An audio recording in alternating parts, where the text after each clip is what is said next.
Hello बच्चों, तो आज मैं जो आपको टॉपिक पढ़ाने जा रहा हूँ वो आपकी एनसीईआरटी बुक का चैप्टर नंबर 4 गतिमान आवेश तथा चुंबकत्व का टॉपिक है।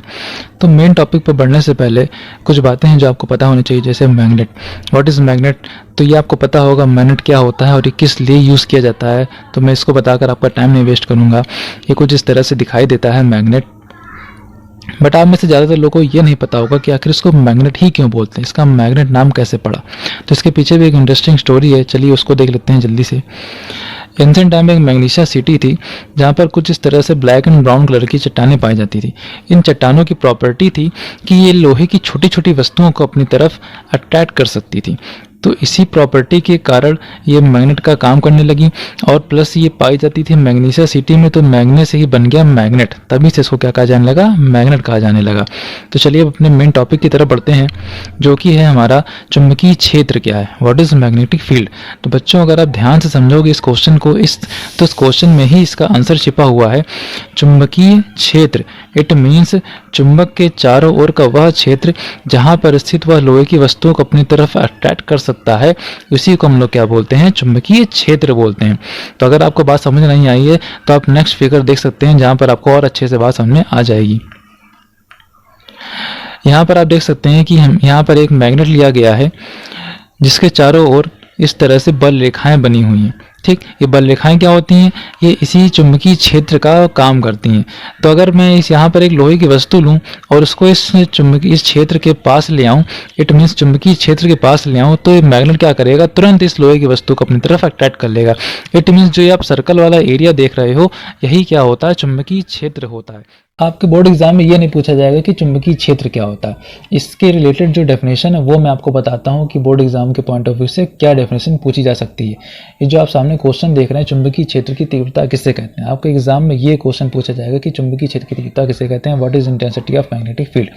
तो जो मैं आपको बताने जा रहा हूँ उसको ध्यान से सुनिएगा, आपको डेफिनेशन लर्न करने की जरूरत नहीं पड़ेगी, आप अपने आप से ही डेफिनेशन को बना लो। चलिए सबसे पहले इस फॉर्मूले को समझ लेते हैं, F = BIL sin थीटा।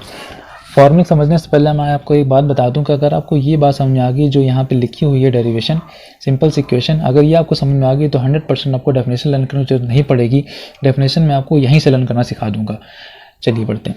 इस मामले में F जो होता है वो चुंबकीय बल होता है, B चुंबकीय क्षेत्र की तीव्रता, I धारा होती है, L चालक की लंबाई होती है और sin थीटा होता है चुंबकीय क्षेत्र की तीव्रता के बीच बना कोण होता है। यहाँ से अगर मैं B की वैल्यू फाइंड करूँगा तो F/IL sin थीटा बन जाएगा, जो कि आप यहाँ पे देख सकते हैं।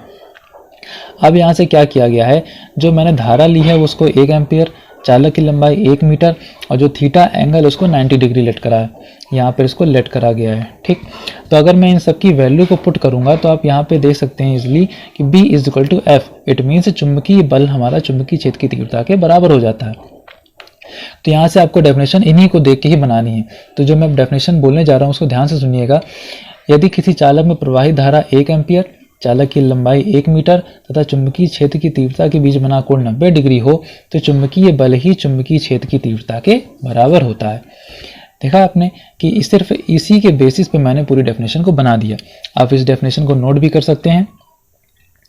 यहाँ पे देख सकते हैं कि चालक में प्रवाहित धारा 1 एम्पियर, चालक की लंबाई 1 मीटर और वह चुंबकीय क्षेत्र की तीव्रता की दिशा के लंबवत रखा हो, तो किसी धारावाही चालक पर लगने वाला बल चुंबकीय क्षेत्र की तीव्रता के बराबर होता है। आप इस डेफिनेशन को नोट भी कर सकते हैं और मैं गारंटी देता हूँ कि आप 1-2 बार इसको पढ़ेंगे और ये 100% आपको लर्न हो जाएगा। चलिए अब इसके नेक्स्ट टॉपिक पर पढ़ते हैं कि आखिर इसकी यूनिट क्या होती है।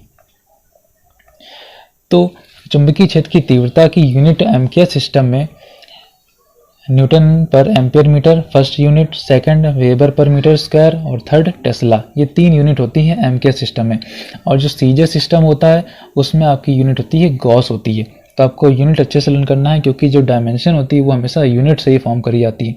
और अगर आपको डायमेंशन निकालना नहीं आता है तो वो भी मैं आपको निकालना सिखा दूंगा।